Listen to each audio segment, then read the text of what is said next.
You would probably think we were nuts if we told you that being successful is actually easier than being mediocre. And hearing this ourselves, we can understand why that sounds crazy. But you know what? Crazier things have happened, and we can confidently tell you that this is no exception. Mind you, we're not here to blab about how success equals wealth and power and how you can achieve those. If that's what you're thinking, then we're sorry to disappoint you. We're here to discuss what it really means to be successful and how to get there. But don't just take our word for it. Relax and listen to why we believe being successful is an easier feat to achieve than being mediocre. Welcome to ALUX. What does it mean to be successful? Is there really a general answer to this question?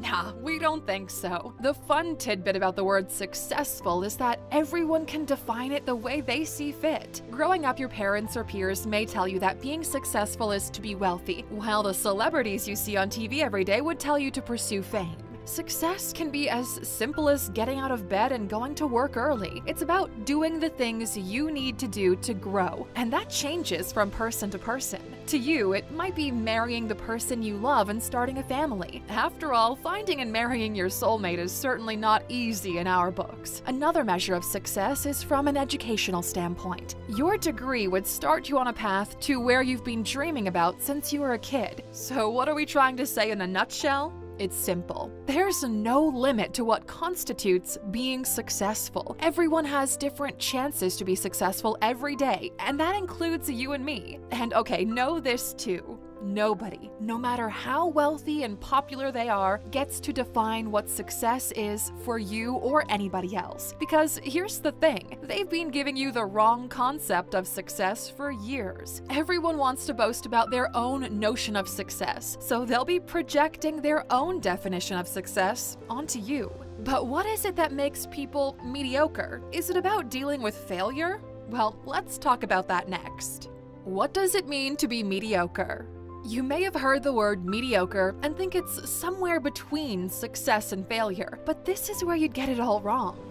Mediocrity occurs when you can't even say if something or someone is wonderful, poor, ordinary at any one time. And this will lead to our understanding of the word mediocre. A mediocre individual is someone you can't describe as excellent, a loser, or ordinary at any one point in time. They're not exceptional, poor, or average in any way. Now, this is where things get really interesting. Did you notice how we said you can't describe them? If I can't say Paul is great, or a loser, or average, then what is he? Well, Paul is mediocre. Are you picking up what we're putting down here? You might be asking yourself now, how can someone exist in none of these three states? Well, that's a pretty good question. At this point, we've given it a lot of thought, and the only explanation we have for why a human cannot exist in any of these three situations is consistency. All right, let us explain. If Paul is consistently good at what he does without fail, you can call him great. If Paul's performance is consistently bad, he is, to put it mildly, poor. If Paul is consistently in the middle of the spectrum without blinking an eye, you can say he's average. Mind you, average does not equate to mediocrity. Let's try another example with Paul. If Paul usually gets high scores in exams 8 out of 10 times, you can say, well, he's great. If Paul usually gets low scores in exams 8 out of 10 times, you would say, well, he's poor. After all, you wouldn't want to claim him great, even though he's had a couple of great performances in exams. Then, if Paul has an overlap of great and poor performances, you wouldn't call him poor nor great, so you can call him average. When you can't tell whether Paul is great, poor, or average based on 10 performances, that demonstrates Paul's mediocrity. Why? Because inconsistency is a hallmark of mediocrity, and Paul was not consistent in any of the three instances. So now you know that mediocrity isn't necessarily failure. It's more like not caring enough to be consistent. Consistency is the key to success. Well, you might know that already, but telling you about the principles is equally as important.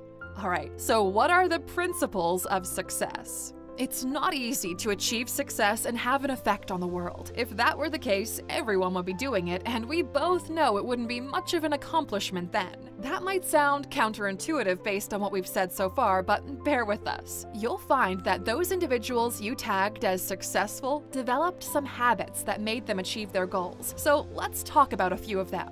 1. They take advantage of introductions. How many times have you ever taken advantage of being introduced to someone? Because there tends to be a very good reason anytime someone introduces you to another person. Successful people take advantage of those opportunities since they know it could lead to tremendous possibilities. It's all too simple to overlook an introduction or fail to follow up on it. This could end up being a squandered opportunity to form a meaningful friendship with someone who shares your interests. So always try to take advantage of being introduced to someone new.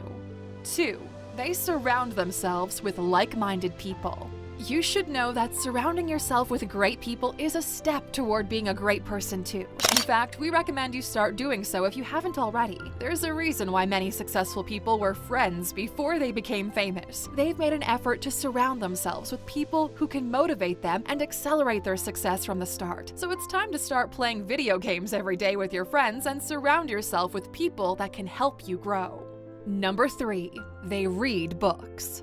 The smartest people are continuously learning something new. There's an infinite amount of knowledge, and reading is a must if you want to keep improving and learning new things. Most individuals create excuses for why they don't read much. We think it's kind of funny because most successful people avoid making excuses and instead focus on personal development. Oh, and one more thing. Case in point, building this channel and making these videos took a lot of research.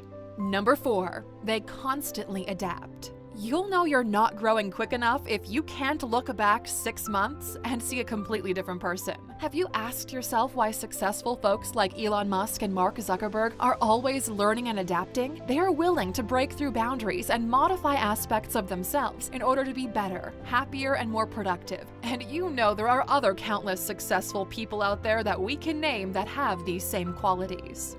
5. They always set goals. Setting goals is underappreciated. Some people refuse to invest time because they don't believe it's worthwhile. Can you imagine not having any goals for yourself? Setting goals has the advantage of helping with the alignment of actions. It forces you to consider what you're planning to achieve and why. Those who can set goals are more productive and focused in their endeavors. This leads to increased output, success, and greater influence. 6. They pursue their passion. One thing to keep in mind about successful people is they don't live out other people's dreams. They follow their own passions. This provides them with the drive to tackle each and every day with everything they've got. It also gives them the freedom to think for themselves. Life improves dramatically once you accept that you can't please everybody because you gotta think for yourself. Spending time doing what you enjoy allows you to produce the highest quality work while also making it much easier to maintain consistency. But if these are some of the things it takes to be successful, why are most people still stuck in mediocrity? Well, let's take a look and find out, why do most people get stuck in mediocrity? This is a pretty big question that rings in the mind of most people, and the truth is, there are several reasons for this. Many people simply don't want to evolve and adapt to the new normal, and you can't grow if you're not willing to evolve. Do you remember in the old days when communication was done through fax machines? We wouldn't be talking to you today on YouTube if things didn't take the next step and evolve. Your days should be filled with high-value activities on a regular basis. The more you balance the few vital elements in your life and remove everything else, the better. People do what they want and eat what they want regardless of how it affects them by rationalizing their actions and behaviors. This is, to put it bluntly, a path to mediocrity. As your image of yourself grows, you'll see you'll need to make some changes. You need to stop wasting your money and time purely on nonsense or amusement. You should find ways to invest more in your life and career. Mind you, we're not talking about perfection here, okay? And it's certainly not about being a workaholic either. In fact, true success necessitates what Tim Ferriss refers to as mini retirements or regular sabbaticals. However, what can you expect your life output to be if your daily activities are continuously low quality? The quality of your actions must improve. Your interpersonal interactions must improve. Every aspect of your life has an impact, Hence the old adage, how you do anything is how you do everything. So I guess it's time we tell you why being successful is much easier than being mediocre. The answer is quite simple. Successful people help and drive each other to more success. Even their competitors spur them to be relentless and pursue more success. But how can someone with mediocre tendencies compete with the vast majority of people fighting for scraps? If you are successful, you'll find it easier to navigate the world since successful people do it together. But how can someone with mediocre tendencies compete with the vast majority of people fighting for scraps? If you're successful, you'll find it easier to navigate the world since successful people do it together. And now, Aluxers, you stuck with us until the end, so we're going to wrap this up with a bonus as always. Here are some examples of how successful people have actually driven other people to success. 1. Barack Obama and Bill Clinton. Most of us witnessed how Bill Clinton notably assisted Obama in winning his election and navigating the political landscape. Clinton is said to have assisted Obama in fundraising, endorsing him in speeches, and giving him advice on how to win over other people. And it was simply a case of one famous friend assisting another in achieving success. And 2. Bill Gates and Steve Jobs. Bill Gates and Steve Jobs were well-known competitors, but they were also close friends. They had known each other for years, and Bill Gates revealed in an interview that Steve Jobs had aided him in his career advancement. Surprising, isn't it? Well, you shouldn't be surprised. Bill Gates' success was reportedly helped by Steve, providing him with a source of competition. Both of them were always competing, and their healthy competition allowed them to attain enormous achievements. Even though Bill Gates claims that Microsoft invented tablets long before Apple, he agreed that Steve Jobs assembled it better, which helped him to grasp what was lacking in his own invention. Even with competition, you gotta trust the process. Alright, Aluxers, that's all for now. We hope we've gotten you thinking about why being successful is way easier than being mediocre. We'll leave you with this quote from Nelson Boswell, which says, "The difference between greatness and mediocrity is often how an individual views a mistake."